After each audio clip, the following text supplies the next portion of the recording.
بسم اللہ الرحمن الرحیم السلام علیکم ورحمۃ اللہ وبرکاتہ۔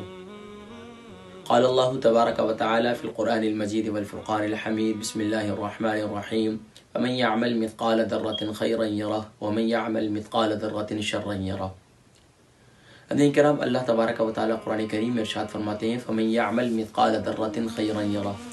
سبحان اللہ، کل قیامت میں اللہ تبارک و تعالی اعمال کا وزن کریں گے۔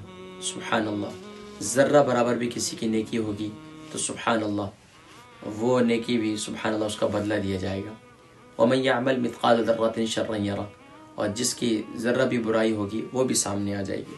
اس سورہ زلزال کے اندر اللہ تبارک و تعالی نے پورا ذکر کیا اِذَا زُلزِلَتِ الْأَرْضُ زِلزَالَهَا وَأَخْرَجَتِ الْأَرْضُ أَثْقَالَهَا وَقَالَ الْإِنسَانُ مَا لَهَا يَوْمَئِذٍ تُحَدِّثُ أَخْبَارَهَا، زمین بھی خبریں دے گی بِأَنَّ رَبَّكَ أَوْحَىٰ لَهَا۔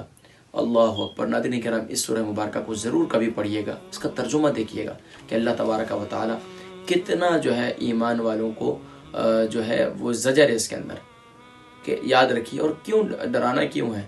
اس لیے کہ انسان کی زندگی کے اندر کوئی ڈسپلن آ جائے، ایمان والے کی زندگی کے اندر کوئی توازن آ جائے، ایمان والے کی زندگی کے اندر اسے خوف ہو کہ کوئی ذات ایک ایسی ہے کہ جس کی بارگاہ میں نے پیش ہونا ہے اور ہر اچھے اور برے کا عمل کا بدلہ میں نے دینا ہے۔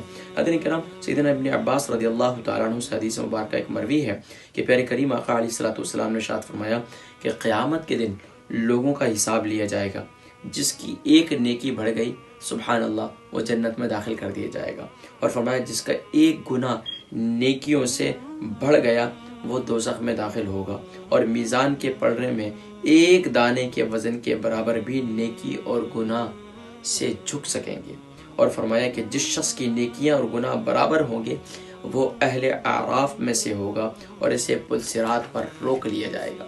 اور یہاں تک کہ اللہ کے نبی صلی اللہ علیہ وسلم کی ایک اور حدیث مبارکہ، اس کے بھی راوی سیدنا ابن عباس رضی اللہ تعالی عنہ ہے کہ حضور اکرم صلی اللہ علیہ وسلم نے ارشاد فرمایا کہ سیدنا جبریل علیہ السلام سے سبحان اللہ کہ یؤتی بسیئات العبد وحسناته فیقضى بعضها لبعض، کہ انسان کے گناہ اور نیکیاں پیش کی جائیں گی، بعض کا بعض سے موازنہ نہیں کیا جائے گا۔ فإن سبحان اللہ فإن بقیت واحدۃ وسع اللہ بها فی الجنہ، پھر اگر ایک نیکی بھی بچ گئی تو اللہ تعالیٰ اسے جنت میں داخل فرما دیں گے۔